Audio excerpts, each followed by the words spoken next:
All right, let's talk about Marie Antoinette.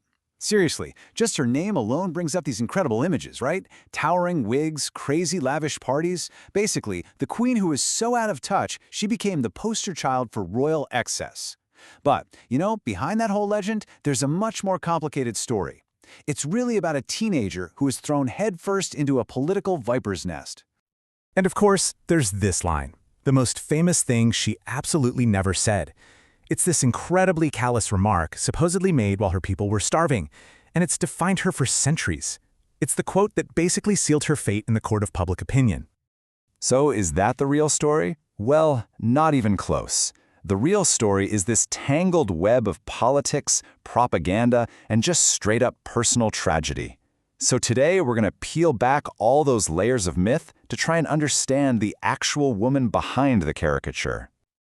To her enemies, and trust me, there were a lot of them, she was basically everything that was wrong with the monarchy. They saw her as this frivolous foreigner who cared more about fashion and gambling than she did about the suffering people of France. That was the image they created. And well, it would eventually lead her straight to the guillotine. But to really get how she became so hated, we have to go back, way back to the beginning. See, she wasn't born to be some kind of villain. She was born to be a bargaining chip in the huge, complicated game of European politics. I mean, just look at these dates for a second. She gets shipped off to a foreign country, France, when she's only 14 to marry a guy she has never even met. And then, by the time she's 18, she and her 19-year-old husband are crowned king and queen of a country that is absolutely teetering on the edge of total financial collapse. Just think about that. They were teenagers in charge of a brewing revolution. And she was never, ever allowed to forget where she came from.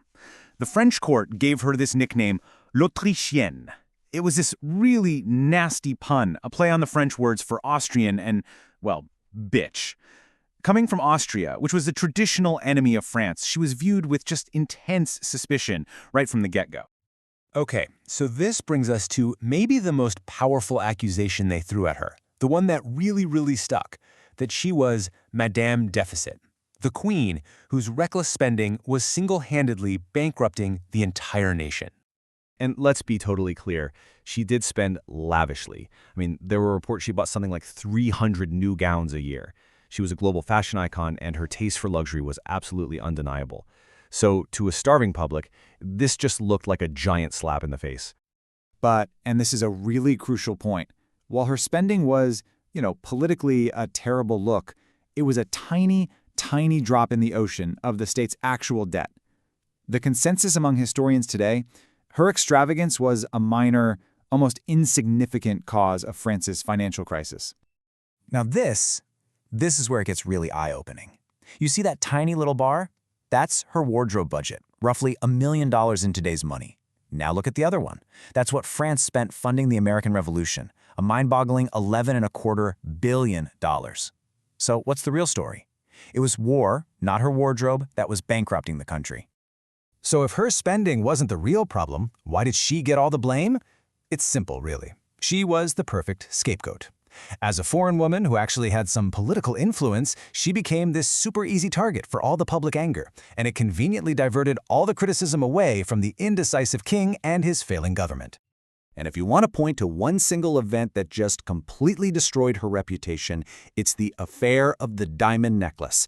This absolutely incredible piece of jewelry became the centerpiece of a scandal that, even though she was completely innocent, totally ruined her in the public eye. Okay, so stick with me, because this story is just wild. First, you've got this desperate cardinal who gets tricked by a con woman into buying this ridiculously expensive necklace. He thinks he's doing it as a secret gift for the queen. Then, the con artist just takes the necklace and disappears. But when the bill comes due, who does everyone blame? Marie Antoinette. She was the victim of a hoax, but the public only saw a greedy, deceitful queen. And that necklace thing? It was just the tip of the iceberg. This was a relentless smear campaign. Her rivals were spreading rumors of affairs. There were these vicious, sometimes straight-up pornographic pamphlets accusing her of every kind of debauchery you can imagine. And at its core, so much of this was just pure misogyny. She was a powerful, politically active woman, and that was something her enemies absolutely could not stand. So when the revolution finally explodes in 1789, all that hatred that had been simmering for years just boils over. The queen, who had once been the glittering center of the court of Versailles, was about to become its most famous prisoner. And you know, during this crisis, Marie Antoinette actually showed a strength and a decisiveness that her husband, Louis XVI, just didn't have. She was the one pushing him to stand firm against the revolutionaries, secretly trying to negotiate with other countries for help. To her supporters, this was courage, but to the revolutionaries, it was treason. After the monarchy was overthrown, she was thrown in prison. Her trial was a total sham, a foregone conclusion. But the revolutionaries, they weren't just content with getting a guilty verdict.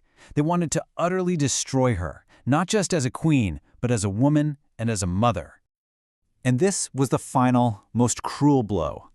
They forced her own young son to testify against her, leveling this baseless, horrific accusation of incest. It was a charge so disgusting, it was designed to strip her of every last shred of dignity she had left. Stripped of her titles, known only as Widow Capet, she was taken through the streets of Paris in an open cart and publicly executed by guillotine. The hated queen, the ultimate symbol of the old regime, was gone. So, after all that, who was Marie Antoinette? Was she the demon queen from the pamphlets, or was she a tragic victim of circumstance? Well, the answer just isn't that simple. Her legacy is a battlefield of completely conflicting ideas. And this just lays it out perfectly. It's like you're looking at two different people. On one side, you have the villain, Madame Deficit, the foreign plotter. And on the other, you have the victim, a political pawn, a target of misogyny, and, by all accounts, a devoted mother who deeply, deeply loved her children. The truth is probably somewhere in the messy middle. But what's really undeniable is her influence.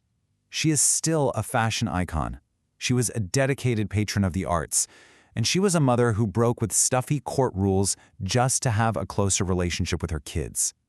These are the parts of her story that often get lost, but they're absolutely essential to understanding the whole picture. Which really just leaves us with one final question. Was she a cause of the revolution that completely destroyed her world?